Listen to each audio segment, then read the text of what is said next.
Hey there, Mr. Redder here. Welcome back to another episode of Reddit Podcast Stories, where today, Karen tries to get my husband to cheat on me.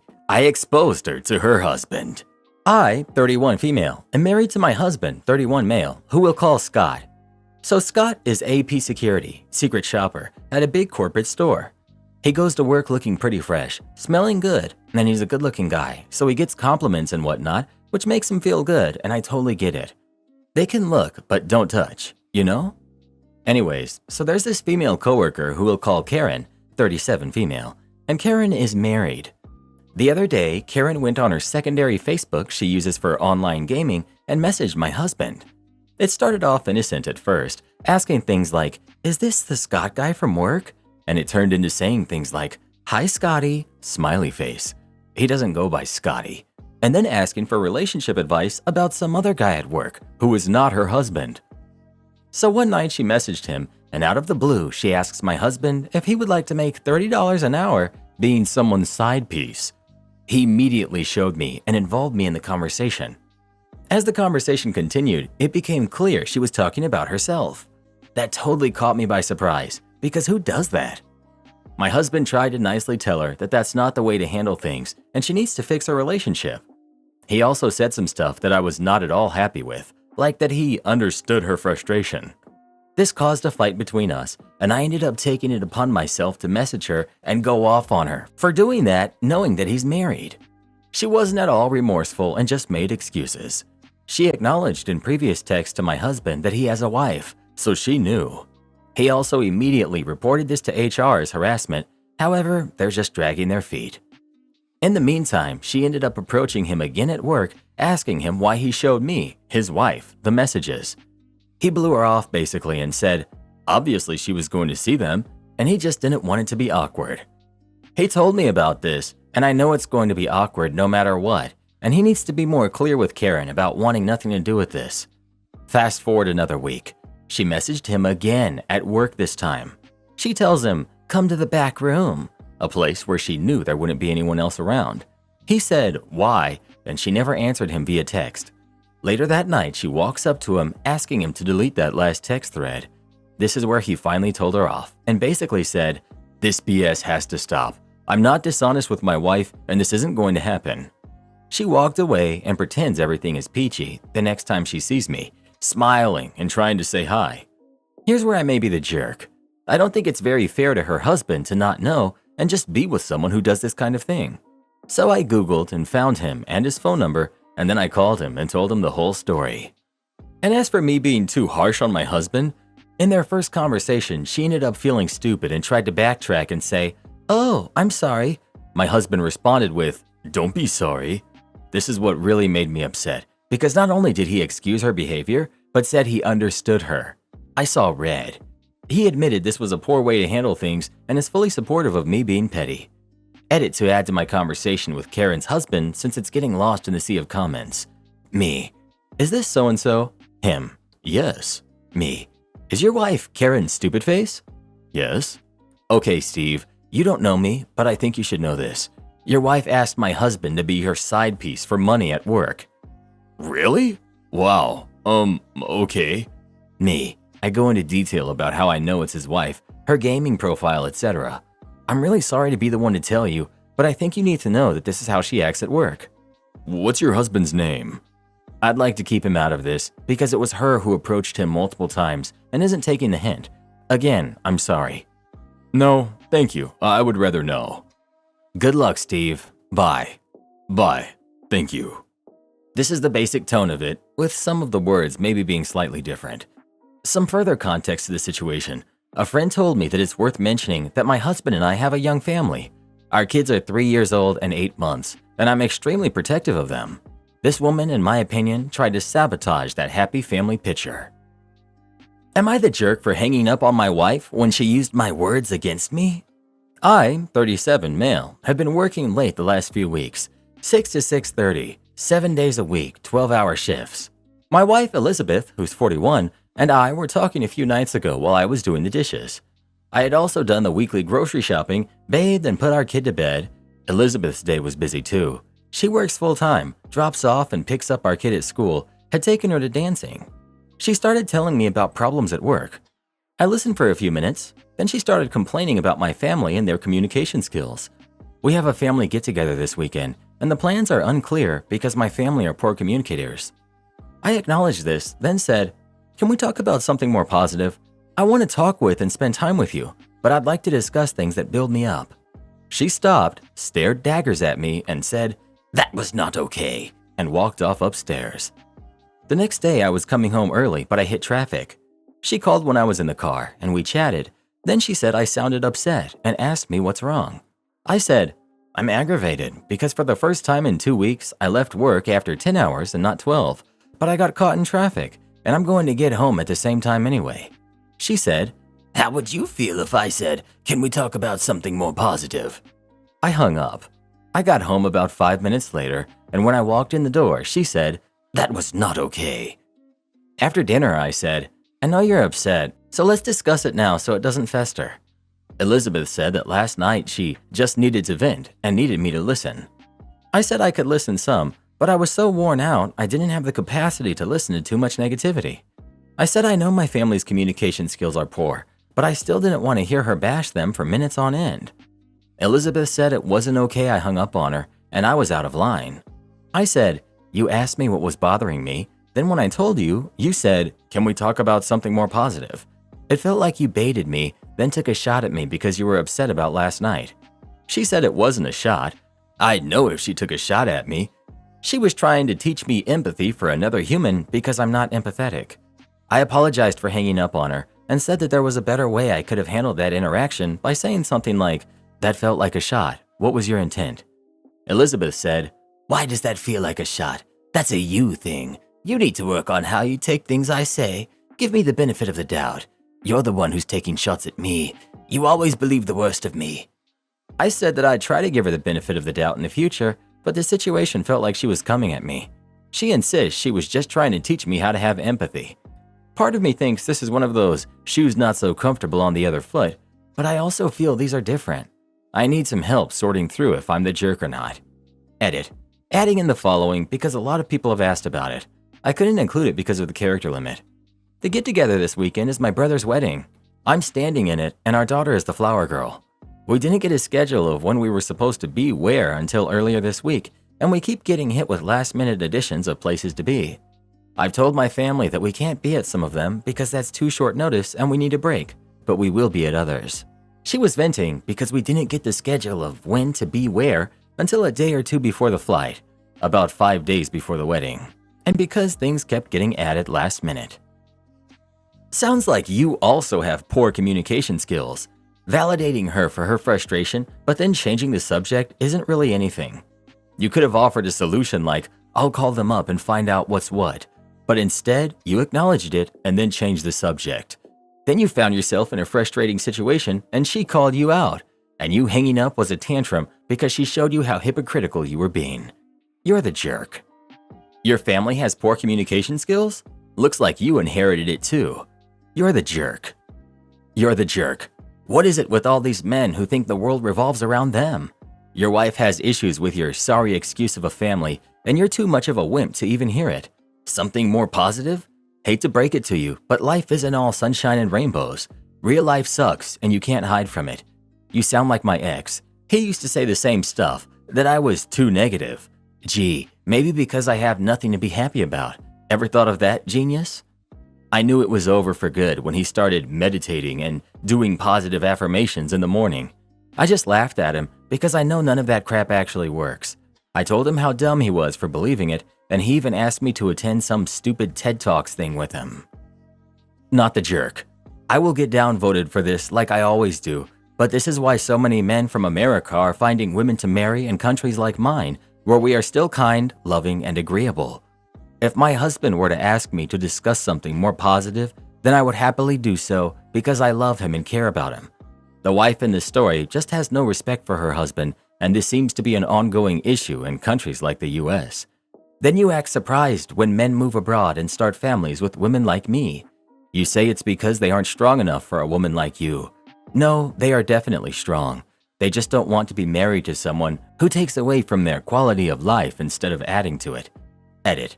Oh really? I only married my husband for his money? That's funny considering he is a disabled vet who lives off his pension. He is not exactly what most of you consider rich, but I don't care how much money he makes. I care that he wants the same thing as I do, to have our family and live happily together. Well, who do you think is the jerk, OP or his wife? Please let us know. If Reddit boy asked me to discuss something more positive, he'd need a new head. Am I the jerk for rescinding letting my friend live at our house? My husband, who's 40, and I, 38, spend our winters down south with my family, leaving our large home up north vacant for months at a time, starting after Thanksgiving. We like to offer the house for free to people we know while we're gone, since otherwise it just sits vacant. We prefer knowing someone is here if something goes wrong, while our friends get a vacation. And unlike an Airbnb, professional cleaners come in every other week, so there's no maintenance. We offered the house to my friend Jill, who's 39, and her fiancé, Jack, 41. Jill already has a condo, but Jack's kids don't have a place to stay there, so we hoped they would want the larger space so the kids could visit more. Jack jumped on it, with Jill saying she would stay on weekends. A couple of weeks later, Jill told me she and Jack had broken up. Jack was going to stay with Jill for 1.5 months, then move into our house. We were okay with that. At that point, it seemed like all 4 of us would still remain friendly and maybe even continue our weekly game nights. A week after that, Jill told me that Jack was already dating around while living at her place. He would get on dating sites next to her on the couch and was texting constantly and going out at night. She said it was hard to see him dating just a couple weeks after their breakup, but that she understood this was how he was handling things.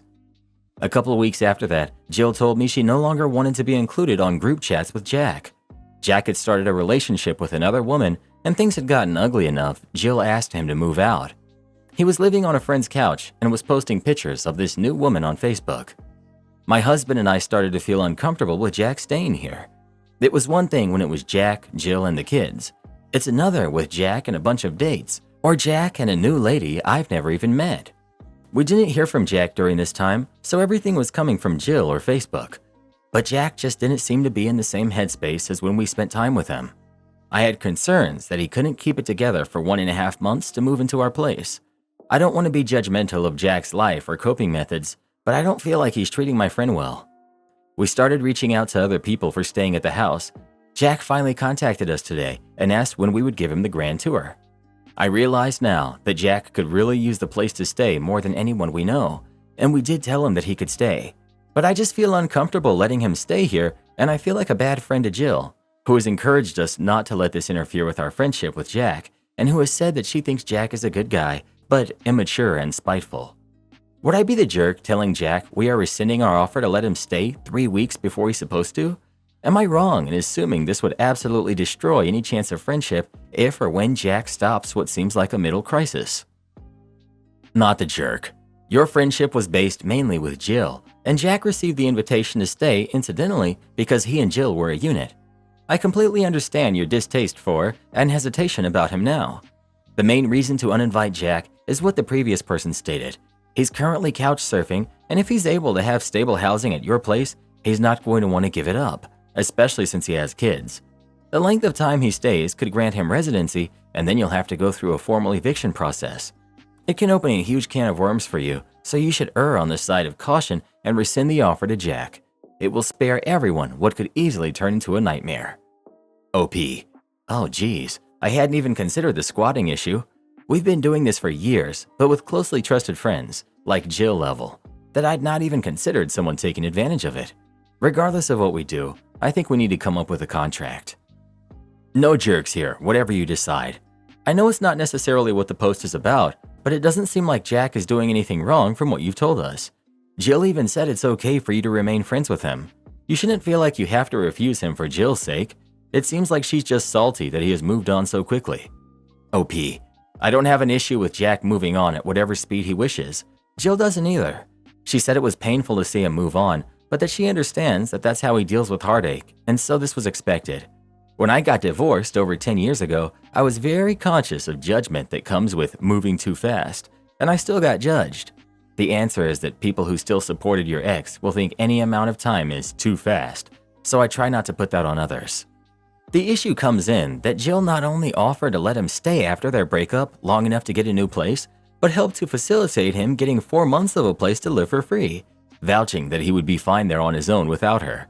And his response has been to very openly start dating other people, to the point of showing pictures of the women to Jill and telling her how old they are.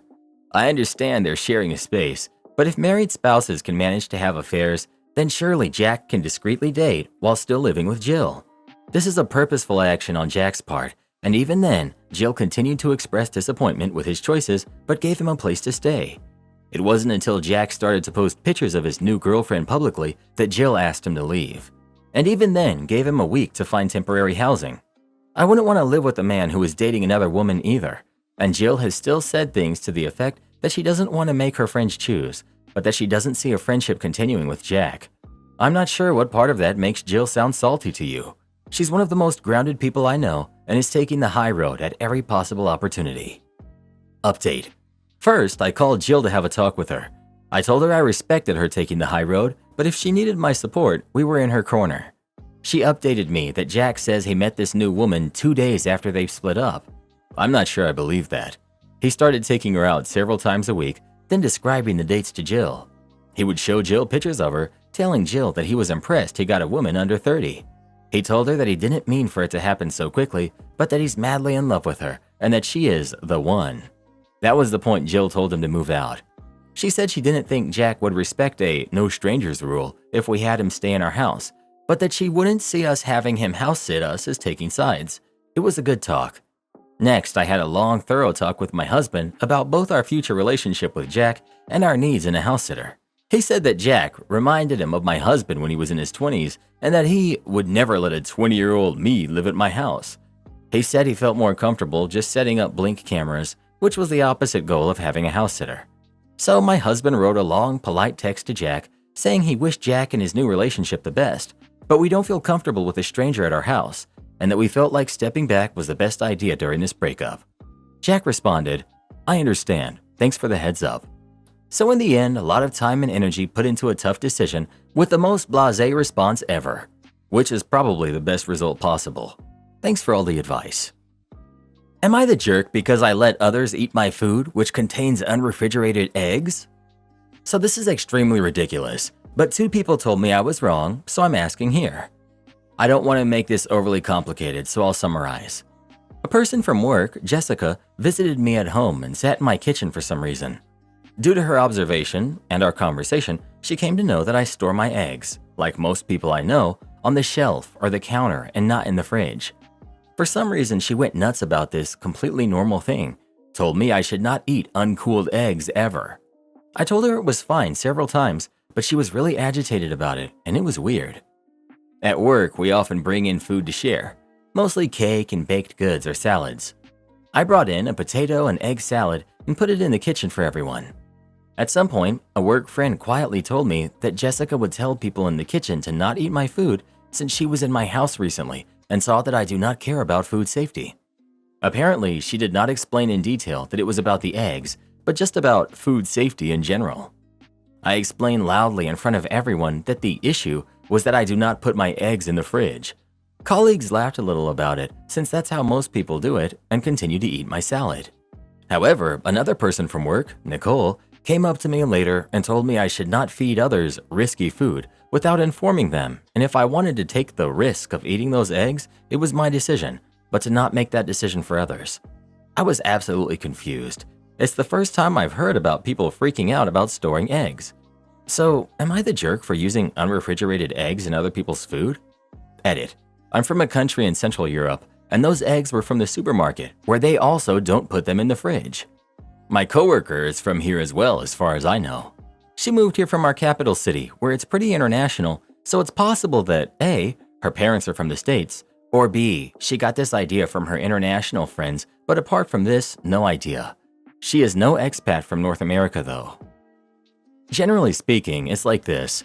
Many countries inoculate chickens against salmonella, and the eggs aren't washed. The US does not inoculate and also washes the eggs. Nations that inoculate for salmonella and don't wash eggs don't require refrigeration of eggs either at the store or at home. The US requires refrigeration as a mitigation against salmonella. Anyone please enlighten me if my understanding is wrong, I'm happy to be corrected. OP, you're not the jerk for storing and using your eggs in accordance with local health and food safety norms. We also require refrigeration because the natural protective plume has been washed off the egg, making it more porous, and it goes bad faster. I stayed at my long-distance boyfriend's house and was disgusted, not sure what to do. I, 26 female, have been seeing and dating this guy who's 26 since July, and things have been going really good. It's a long-distance situation, but we've managed to see each other at least once a month. So far, he's been kind, thoughtful, and no major red flags were detected on my end, until the first time I flew out to visit him. I decided to stay at an Airbnb since we were still getting to know each other and I wanted my own space. The trip went super well and I had an amazing time. Last week I went back and he invited me to stay with him this time. He lives with his brother and dad, but his dad was away, so it made sense and I agreed. When I got to his house, it was late and dark, so I didn't notice much other than a weird smell. They have 3 dogs and live on an island, so I figured that had something to do with it. When I woke up, I started to notice that the house was pretty dirty, things scattered everywhere. Not hoarding bad, but pretty bad. The bathroom had dog hair, dirt, and overall looked like it hadn't been kept up with in a while. I tried to look past it since there are 2 guys living there and kept a positive attitude. Nobody gave me any rundown about the situation or apologized for the mess, but I figured his dad might have a small hoarding problem of some sort. On the second day, I started to notice even more things. The dogs don't get walked, so they go to the bathroom and throw up in the house and in the laundry area that's right behind the kitchen. They only get let out to the side yard from time to time. The dogs have to pass by the bathroom to get to it, which explains why there's so much hair and paw prints and dirt in there. I started to feel uncomfortable showering there because I didn't feel like I was in a clean environment, and I feel terrible for the animals. Then a really awful smell, like throw up, appeared from the laundry area. He mentioned it, and I asked him what he thought it was. He said throw up from the dogs, but he couldn't see where it was coming from. The day after, he wanted to invite his friends over to hang out, so I told him he'd have to clean up that smell at the very least before they arrived. He told me that he would if he had time, and I started feeling even more disgusted than before. He didn't have enough time the next day, and his brother and him figured out it was a great idea to burn a cantaloupe incense right before their friends came to mask and hide the smell. They were hanging out on the table right by the smell the entire time they were there. At this point, I was beyond grossed out. I spoke to him about it, the mess, and the lack of urgency to clean up the smell, and he said that staying on top of cleaning with the dogs was an uphill battle, and he had to some degree given up on it. He also told me that he doesn't plan on living like that once he lives on his own and will not be getting any pets. As for the smell, he told me he didn't think it was just throw up and thought it might be some sort of animal or rodent and didn't want to clean it up and find something in front of me, so he brushed it off as much as he could so he could get to it after I left. I told him I would rather seen whatever it was and saw that there was at least some initiative on his part than to just let me think that it's not a priority to live in a clean place. I feel weird because cleanliness is really important to me and I just can't believe what I experienced. I do not want, nor could I live like that in the future, and I kind of want to end it, but he's a great guy in all other aspects. From what I know, since I've now been totally surprised. How would you handle the situation? To not even lift a finger for guests? Girl, he won't change. I was going to ask if he's the only man in town, but he isn't even in your town. Are there literally no other men within a day's drive of you? I would 100% break up. He lives in filth, and he doesn't have much of a problem with it. He is a negligent pet owner. If you live with him, you will be doing all of the cleaning. If you have kids with him, you will be doing all of the childcare. He can't be bothered to do basic tasks. This is who he is. Don't bother trying to change him. It's not your job to fix him. Am I the jerk for telling my boyfriend he misled me? I, 24 female, recently moved in with my boyfriend and his mother, who's 65, because we've been dating for a while and thought it was time to make the next move, and I had some big issues with my previous flat. If it rained, it would seep through the floors and the walls, and the roof was starting to mold, etc. It was a nightmare, so I got a transfer at work and I moved. We had a discussion about what was expected of each other, and we had come to an agreement on chores. I would do slightly less because I'm the only one working. He doesn't work, and what we are paying. We agreed that we would both give his mother a certain amount per month for food since his mom is an amazing cook and I'm not the best. Originally, I was going to cook after I came home from work, but then we figured it would be better if she cooked. He'd cover electricity and insurance for the car since it's his. I'd cover fuel for work transport, and once I hit 25, they would make me the main driver on the car so I could drive myself to work. I'm in my second month of being here, and nothing we agreed on has stayed in place. I'm not sure if he's paying his mom the amount that we agreed on, and suddenly my amount being paid is to cover every other expense: water, electricity, food, fuel, internet, and they're pressuring me to pay them more. I work minimum wage, so what I'm giving them is just over a third of my salary. They cook foods that I don't eat half the time, just foods they like. He's using the car to get around and wants me to put more fuel in it, or he won't take me to work. He doesn't want to pay for the insurance anymore, meaning I can't drive the car, and they won't let me cook my own food because they need the money for everything else.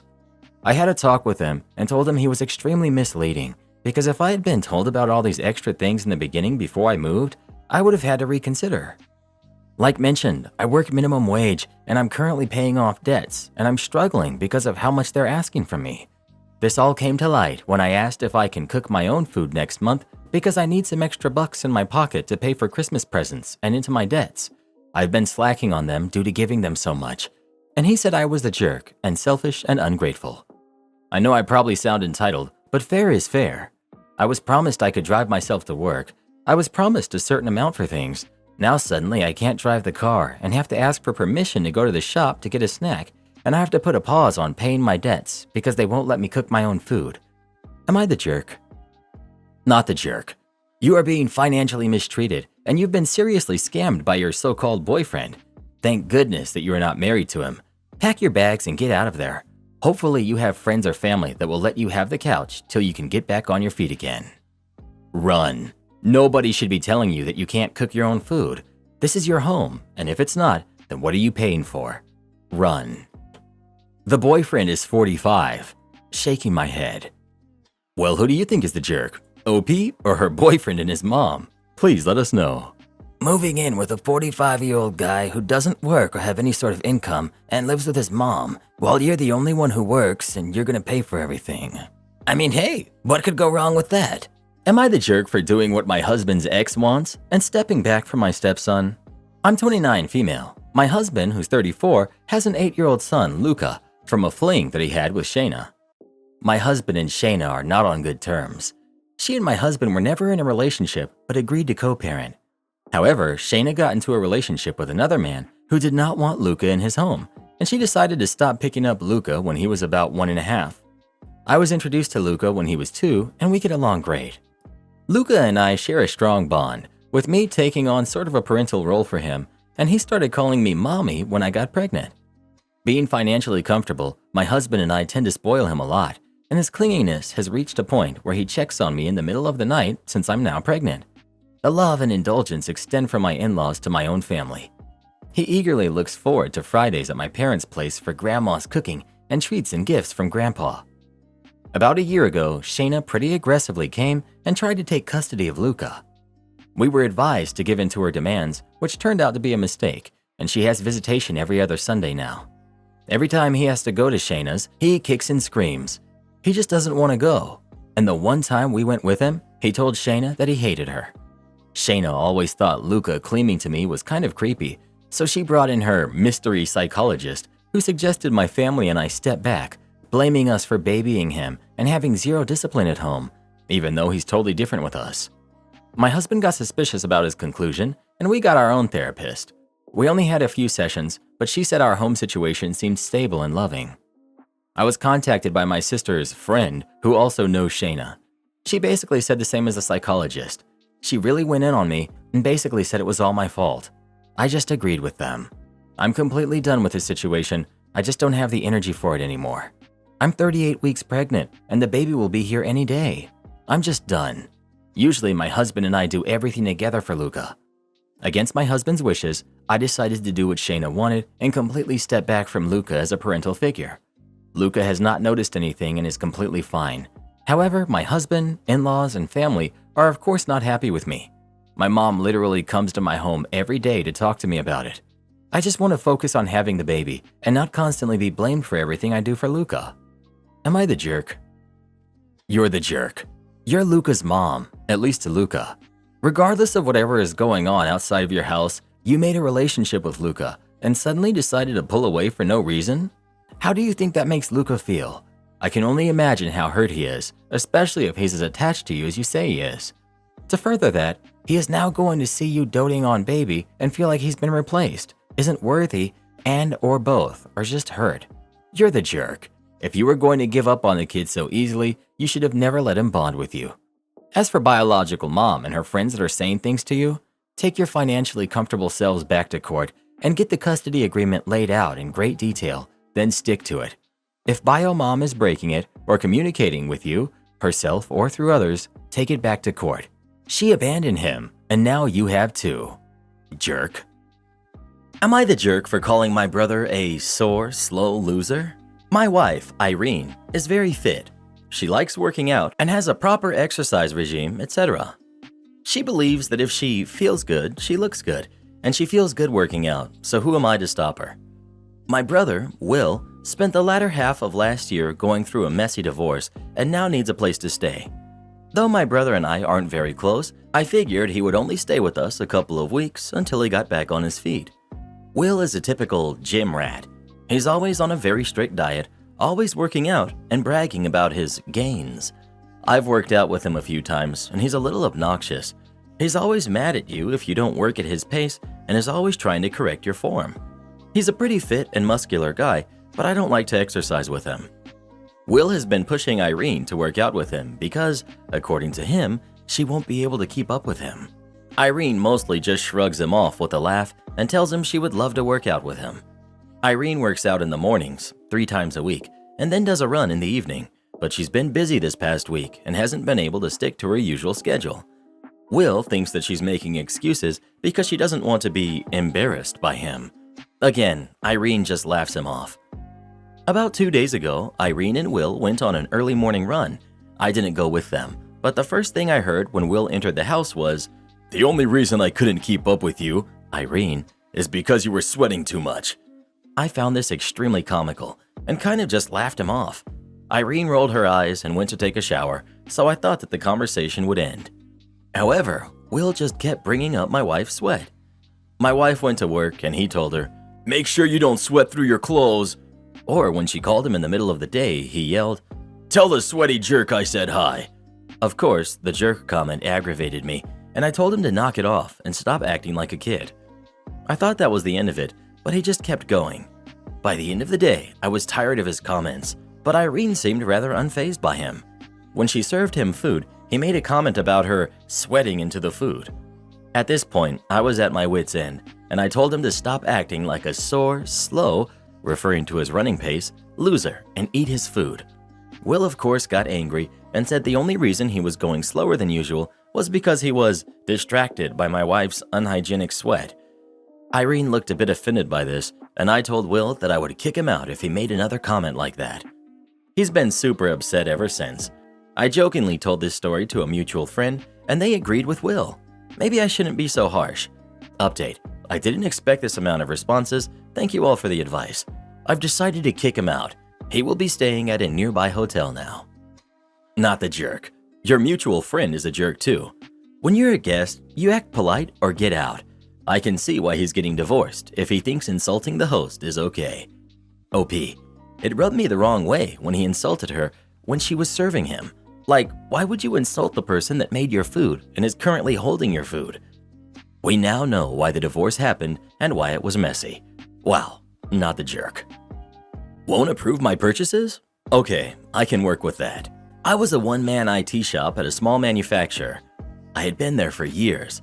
I was actually the 3rd employee ever hired, and now the company was like 120 people. I was very frugal, but in smart ways. I got a lot done for little money and always was looking out for the company. The owner recognized and respected this.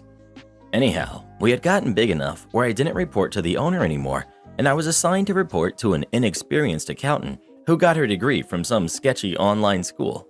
She was going to change the world. I used to be able to just buy anything I wanted because the owner knew whenever I asked for a company credit card that I had already done my homework and it would be good for the company. Well, now, if anything was over $500, I had to go through this process with her to justify it.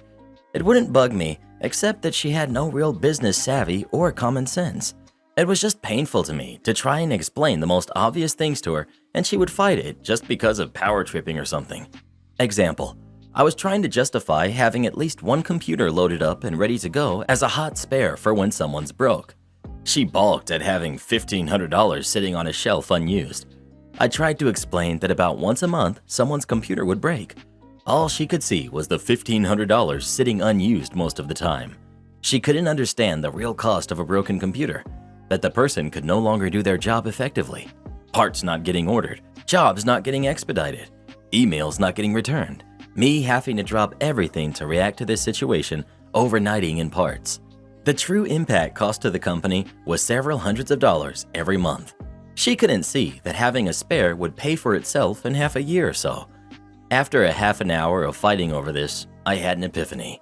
I handed her requisition approval forms to her, told her she was right, and left. Any purchases under $500 didn't need any approvals at all. Now, nothing I ever bought was over $500. I didn't buy a spare computer, I bought 3 as parts and assembled them into computers. Servers? Network storage? Why justify to a bean counter who wouldn't understand anyway? Just buy more parts and assemble yourself. Dual monitors for everybody, bought one at a time. Explain to her that toilets typically have less than 20% usage, but when you need one… Fun fact, the typical car only spends 6% of its life being driven around. The other 94% of the time, it's just an expensive paperweight. And when her computer finally breaks, tell her, sorry, we don't have a spare computer ready to go, so you'll have to wait while we fix this one. Should take about 5 to 10 days to get your computer working again. Shouldn't affect your productivity, right? I'm sure your supervisor will understand. Do this next. Tap here on your screen to come see our new podcast playlist, where you'll find thousands of hours of the best stories you've ever heard. Or tap the one on the right. That episode is specifically just for you, based on other videos you've enjoyed the most.